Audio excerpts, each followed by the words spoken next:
भारत में संविधान की खूब बात होती है, संसद में भी संविधान की खूब बात होती है, लेकिन संविधान का लक्ष्य क्या है, उसको कैसे प्राप्त किया जाए, इस पर कभी संसद में चर्चा नहीं होती। संविधान का जो गोल है ना, लक्ष्य है, वो प्रियम्बल में लिखा हुआ है। और प्रियम्बल में क्या लिखा है? हम एक संप्रभु राष्ट्र बनाएंगे। संप्रभुता कैसे आएगी, संसद में चर्चा ही नहीं होती। प्रियम्बल में क्या लिखा है? एक हम डेमोक्रेटिक कंट्री बनाएंगे। लोकतंत्र कैसे मजबूत होगा, इस पर संसद में चर्चा ही नहीं होती। सोशल इकोनॉमिक जस्टिस कैसे आएगा, संसद में चर्चा ही नहीं होती। पॉलिटिकल जस्टिस कैसे आएगा, इस पर संसद में चर्चा ही नहीं होती। सबको सोचने, लिखने, बोलने की आज़ादी कैसे मिलेगी, इस पर संसद में चर्चा ही नहीं होती। सबको इक्वल स्टेटस कैसे आएगा, इक्वल अपॉर्चुनिटी कैसे मिलेगी, संसद में चर्चा ही नहीं होती। आपसी भाईचारा मजबूत कैसे होगा, देश की एकता अखंडता कैसे मजबूत होगी, इस पर संसद में चर्चा ही नहीं होती। संविधान लागू हुआ 1950 को, ना हम 1950 से पहले बने घटिया कानूनों की चर्चा करते हैं, ना 1950 के बाद जो संविधान विरोधी कानून बनाए गए उस पर संसद में चर्चा करते हैं। जो काम मुगलों ने तलवार के दम पे किया, वो सारा काम अंग्रेजों ने कानून बना बना के किया। लेकिन 222 कानून आज भी चल रहे हैं, 222 कानून चल रहे हैं अंग्रेजों के बनाए हुए, 1950 से पहले बने। आज तक हमने उनको खत्म करने पर चर्चा नहीं की। अच्छा, अंग्रेजों को छोड़िए, आजादी के बाद जो संविधान विरोधी कानून बनाए गए, घटिया कानून बनाए गए, उसको भी बदलने पर चर्चा नहीं हो रही। उदाहरण के लिए रिप्रेजेंटेशन ऑफ पीपल एक्ट 1950 1951 आज भी चल रहा है। इसका नतीजा क्या है? गुंडे, बदमाश, मवाली, माफिया, हत्यारे, बलात्कारी, शराब माफिया, हथियारों के सौदागर पार्षद बन रहे, प्रधान बन रहे, सांसद बन रहे, विधायक बन रहे। लेकिन इस कानून को बदलने पे संसद में चर्चा नहीं हो रही कि इलेक्शन रिफॉर्म किया जाए, ऐसा कानून बनाया जाए कि अच्छे लोग संसद में आए। क्योंकि जब अच्छे लोग संसद में आएंगे तो वही तो लोग संसद में अच्छा कानून बनाएंगे। जब अच्छा कानून बनेगा तो देश अच्छी तरीके चलेगा। भारत और अमेरिका में अंतर क्या है? यही तो अंतर है। भारत के लोग अमेरिका क्यों भागना चाहते हैं, अमेरिका क्यों शिफ्ट होना चाहते हैं? क्योंकि उनको लगता है वहां कानून का शासन है, वहां पे भ्रष्टाचार नहीं है, वहां अपराध नहीं। इसलिए भारत के लोग भाग भाग के जाते हैं। भारत के लोग, कोई कनाडा जा रहा है, कोई ऑस्ट्रेलिया जा रहा है, कोई अमेरिका जा रहा है। क्यों पलायन कर रहे हैं? भारत में क्या दिक्कत है? दिक्कत यही है, यहां पे भ्रष्टाचार है, यहां अपराध है, यहां डर है, यहां लोग सुरक्षित नहीं महसूस करते। और वो तभी होगा जब कानून बदलेगा। कानून कैसे बदलेगा? जब अच्छे लोग संसद में आएंगे। अच्छे लोग संसद में तब कैसे आएंगे? जब ये कानून बदलेगा। लेकिन इसके ऊपर संसद में चर्चा ही नहीं होती। ये भारत की चिकित्सा व्यवस्था को बर्बाद करने के लिए 1954 में नेहरू जी ने कानून बनाया था, आज तक नहीं बदला गया। भारत की चिकित्सा व्यवस्था जो नेचुरोपैथी है, जो प्राकृतिक चिकित्सा है, जो योग चिकित्सा है, आज भी उसके साथ सौतेला व्यवहार हो रहा है। लेकिन इस कानून को बदलने पर आज तक चर्चा नहीं हुई संसद में।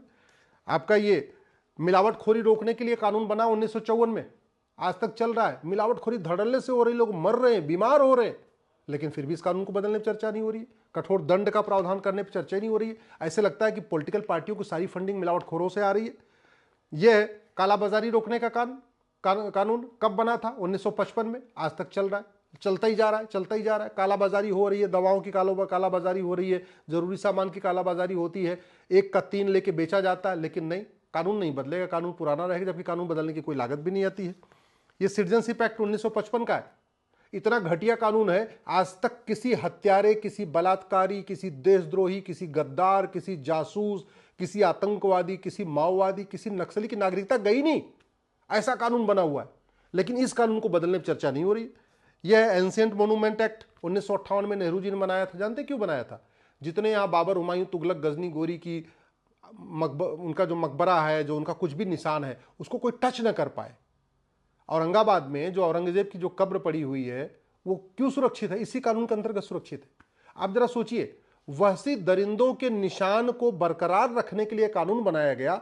वहशी दरिंदों के निशान को सुरक्षित रखने के लिए करोड़ों रुपए खर्च भी हो रहा है। ऐसा ही कर क्या रही है? यही तो कर रही है ना, कि जो वहशी दरिंदे यहां मकबरे उकबरे बना के गए थे, उनको सुरक्षित कर रही है, उनको सुरक्षा कर रही है। मतलब गुलामी का नाम कंटिन्यू रहे, गुलामी का निशान कंटिन्यू रहे, उसके लिए कानून बना था। लेकिन इस पर संसद में चर्चा नहीं हो रही कि भाई इसको हटाओ, गुलामी का नामो निशान हटाओ। ये आर्म्स एक्ट बनाया था कांग्रेस ने 1959 में। ये अंग्रेजों का जो बनाया गया था कानून, उसी का कॉपी पेस्ट है। नतीजा क्या है कि आज की डेट में निहत्थे हो चुके हैं। हिंदू, जैन, बौद्ध, सिख निहत्थे हो चुके हैं। पहले हिंदू, जैन, बौद्ध, सिख के घर में त्रिशूल होता था, तलवार होती थी, फरसा होता था, भाला होता था, गड़ासा होता था। हिंदुओं को निहत्था करने के लिए पहले अंग्रेजों ने कानून बनाया, कांग्रेस ने उसी कानून को कॉपी पेस्ट मार दिया। नतीजा ये है कि हनुमान जी की शोभा यात्रा निकलती है लेकिन लोग उसमें गदा लेके नहीं चलते। गणेश जी की शोभा यात्रा निकलती है लेकिन गणेश जी का जो मुख्य शस्त्र है कुल्हाड़ी, उसको लेके लोग नहीं चलते। दुर्गा जी की शोभा यात्रा निकलती है लेकिन लोग तलवार लेके नहीं चलते। शंकर जी की शोभा यात्रा निकालते हैं लेकिन त्रिशूल लेके नहीं चलते। परशुराम जी की शोभा यात्रा निकलती है लेकिन फरसा लेके नहीं चलते। क्यों नहीं चलते? उनको लगता है ये कानून हमको पकड़ लेगा। तो इस कानून को बदलने पर संसद में चर्चा नहीं हो रही है। आए दिन पत्थरबाजी होती रहती है जब शोभा यात्रा निकलती है।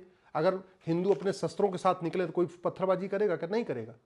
तो पत्थरबाजी क्यों हो रही है? क्योंकि कानून घटिया है, शस्त्रविहीन बना रखा है समाज को। यह कस्टम एक्ट है। आए दिन कस्टम कितनी ड्रग पकड़ी जा रही है, समुद्र के रास्ते, इसके रास्ते, उसके रास्ते, क्या क्या कारोबार चल रहा है। क्यों चल रहा है? क्योंकि किसी को आज तक फांसी हुई नहीं, आजीवन कारावास हुआ नहीं, प्रॉपर्टी जब्त हुई नहीं, लेकिन यह कानून चल रहा है। 1962 का बना हुआ है, लगातार चल रहा है, चलता जा रहा है। इसका नाम है unlawful activities act. Unlawful activity यानी जो एक्टिविटी अनलॉफुल हो उस पर लागू होता है। लब जिहाद अनलॉफुल एक्टिविटी है, घुसपैठ अनलॉफुल एक्टिविटी है, ड्रग जिहाद अनलॉफुल एक्टिविटी है, लैंड जिहाद अनलॉफुल एक्टिविटी है, धर्मांतरण अनलॉफुल एक्टिविटी है। लेकिन ये कानून लगता ही नहीं। क्यों? क्योंकि इस कानून में नाम है इसका अनलॉफुल एक्टिविटी एक्ट, लेकिन अनलॉफुल एक्टिविटी क्या है इसको डिफाइन ही नहीं किया। जब डिफाइन नहीं किया, पुलिस इसको लगाती नहीं है, यूएपीए लगाती नहीं है। इसलिए मैं कहता हूं कानूनों को बदलना पड़ेगा, तब जाके भ्रष्टाचार अपराध रुकेगा। पासपोर्ट एक्ट 1967 में बना था। इतना घटिया, इतना सड़ा हुआ कानून है कि कोई बांग्लादेशी, रोहिंग्या फर्जी पासपोर्ट बनवाए जा रहे हैं।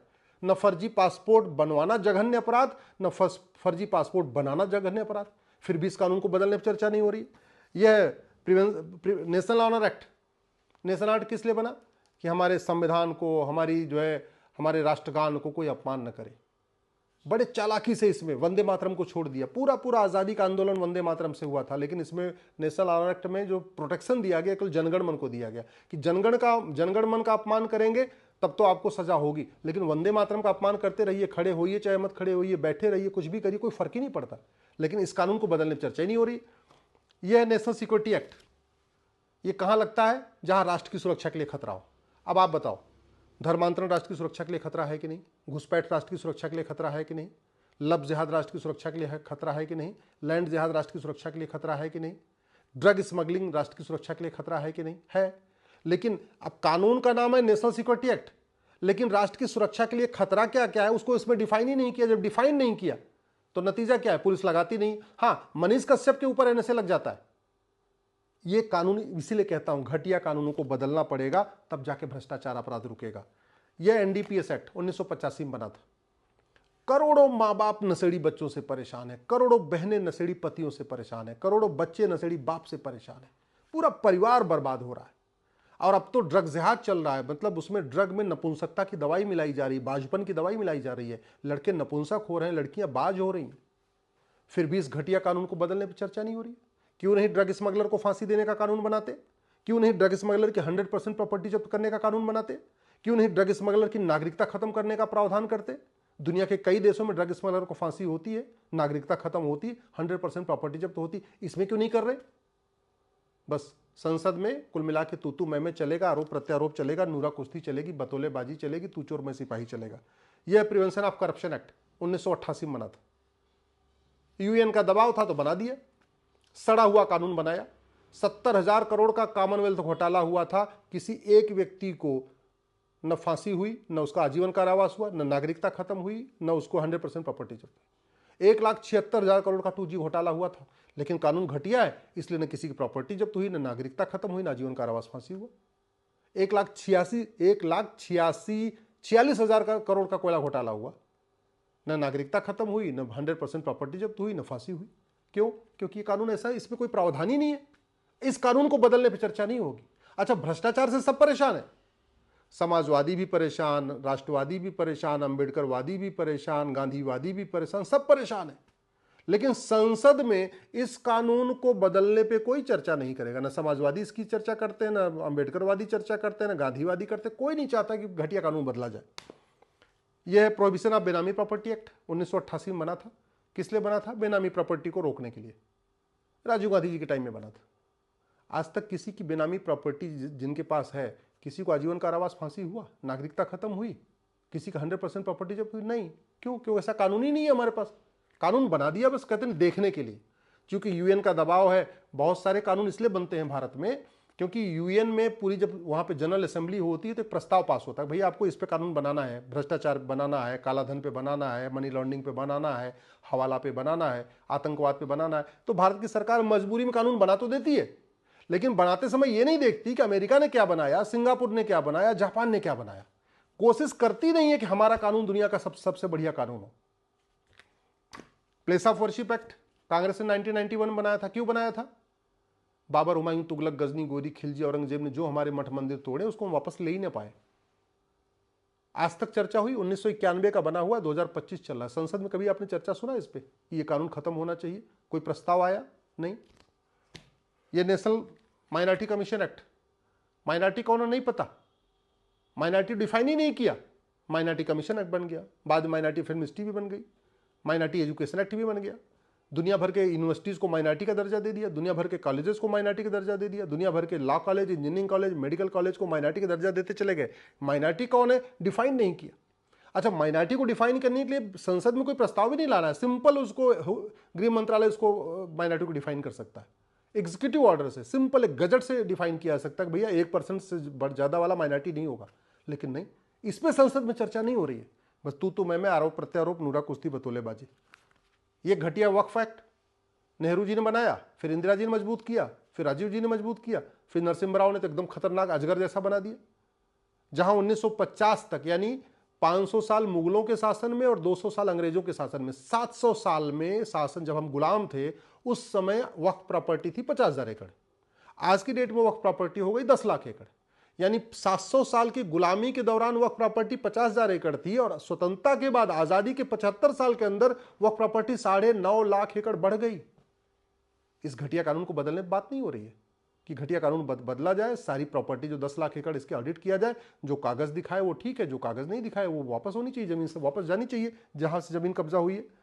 इंफॉर्मेशन टेक्नोलॉजी है, रोज साइबर फ्रॉड हो रहे हैं, साइबर क्राइम हो रहे हैं, अकाउंट हैक हो रहा है, बैंक खाता हैक हो रहा है, लेकिन ना, इस कानून को बदलने पर चर्चा नहीं हो रही कि साइबर फ्रॉड के खिलाफ कठोर कानून बना जाए। मनी लॉन्ड्रिंग एक्ट, जिहादियों की फंडिंग हवाला से हो रही है, माओवादियों की फंडिंग हवाला से हो रही है, नक्सलियों की फंडिंग हवाला से हो रही है, मिशनियों की फंडिंग हवाला से हो रही है, धर्मांतरण की फंडिंग हवाला से हो रही है, घुसपैठियों की फंडिंग हवाला से हो रही है, सबकी फंडिंग हवाला से हो रही है। लेकिन आज तक किसी हवालाबाज को फांसी नहीं हुई, किसी हवालाबाज की नागरिकता खत्म नहीं हुई, किसी हवालाबाज की 100% प्रॉपर्टी नहीं जब्त हुई। अरे जब फंडिंग नहीं बंद होगी तो अपराध कैसे रुकेगा? जासूसी हो चाहे गद्दारी हो, सब कुछ तो फंडिंग के लिए करते, पैसा लेने के लिए करते हैं ना लोग।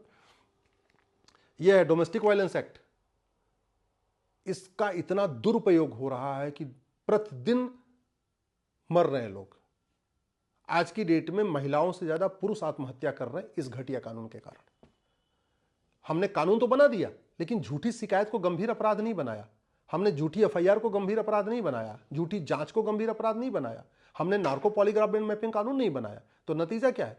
पैसे ऐंठने के लिए सास ससुर के ऊपर झूठे मुकदमे दर्ज कर रहे हैं, पैसे ऐंठने के लिए पति के खिलाफ झूठी शिकायतें हो रही हैं, ब्लैकमेलिंग का धंधा शुरू हो चुका है, कितने लोग आत्महत्या करते चले जा रहे हैं, लगातार आत्महत्या हो रही है। लेकिन नहीं, इस कानून को बदलने पर चर्चा नहीं हो रही कि भैया इतनी आत्महत्या क्यों हो रही है, पुरुष इतनी आत्महत्या क्यों कर रहे हैं, क्यों परेशान किया? नंद को भी परेशान, नंदोई को भी परेशान, सास को भी परेशान, ससुर को भी परेशान। महिलाओं के संरक्षण के लिए कानून होना चाहिए, महिलाओं को संरक्षण मिलना चाहिए, लेकिन जब कानून का दुरुपयोग हो रहा है तो दुरुपयोग रोकने के लिए कुछ तो करना चाहिए ना। कुछ कर ही नहीं रहे, फ्री हैंड दिया हुआ है, कुछ भी किसी के खिलाफ कुछ भी शिकायत कर दो। राइट टू एजुकेशन एक्ट 2009 में बना, सब पे लागू होता था।